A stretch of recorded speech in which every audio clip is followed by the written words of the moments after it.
रिश्ता.com की साइट पे लड़की ढूंढ रहे हैं जो कि सुंदर होने के साथ साथ अमीर भी है। अब तेरे गरीब मायके वालों ने दहेज के नाम पर एक दो चीज पकड़ा दी बस, इसलिए अब मैं अपनी छोटी बहू अमीर खानदान की लाऊंगी जो कि भर भर कर दहेज लाए। हाँ, वो अपनी बड़ी बहू को ताने दे ही रही थी कि तभी उसका छोटा बेटा हितांश एक मॉडर्न लड़की के साथ घर आता है। उन दोनों के गले में वरमाला डली हुई थी। हितांश बेटा, ये लड़की कौन है? माँ, ये जूली है और हम दोनों ने शादी कर ली है। क्या तुम दोनों ने शादी कर ली? मैं नहीं मानती इस शादी को। हाँ तो किसे फर्क पड़ता है आपके मानने या ना मानने से?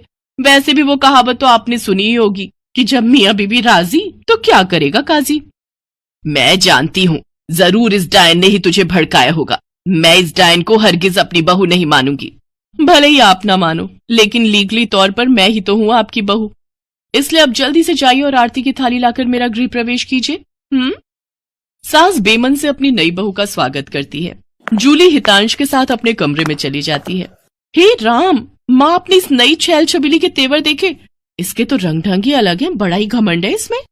तू चिंता मत कर बेटी, कल इसका ससुराल में पहला दिन है। तुम देखना अगर मैंने भी इसका घमंड चूर चूर नहीं किया तो।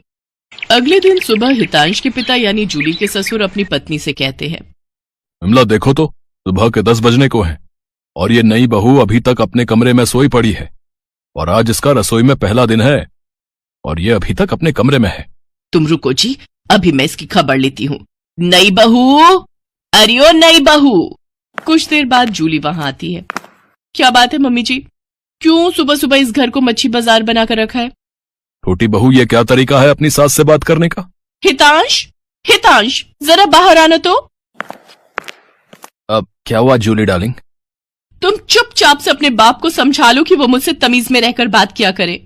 पिताजी, आपने सुना जूली ने क्या कहा? नालायक, इस दिन के लिए पैदा किया है क्या तुझे कि तू अपनी बीवी का जोरू का गुलाम बन जाए?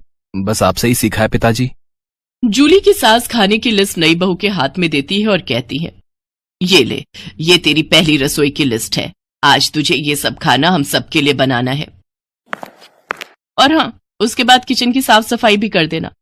सासू माँ, ना तो मैं खाना बनाऊंगी और ना ही सफाई करूंगी।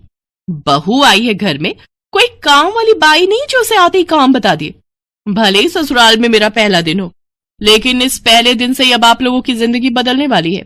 तो मेरी प्यारी ननद जी, पहले तो आप इस घर की साफ सफाई करोगी और सासू माँ आप बनाएंगी खाना, और वो भी मेरी पसंद का। मैं ये सब नहीं करूंगी, समझी? देवरानी जी, ये सब क्या कह रही हैं आप? हम इस घर की बहू हैं और ससुराल वालों का ख्याल रखना हमारा फर्ज है। जेठानी जी, इन जैसे फर्जी लोगों के लिए काहे का फर्ज? इनके साथ तो यही होना चाहिए। बड़ी जुबान चलती है तेरी, मैं तो तुझे छत से धक्का ही दे दूंगी, फिर तू भूतनी बनकर भटकती रहना। और ये हो गई आपकी कही बातों की सारी रिकॉर्डिंग। अब अगर सासू माँ आप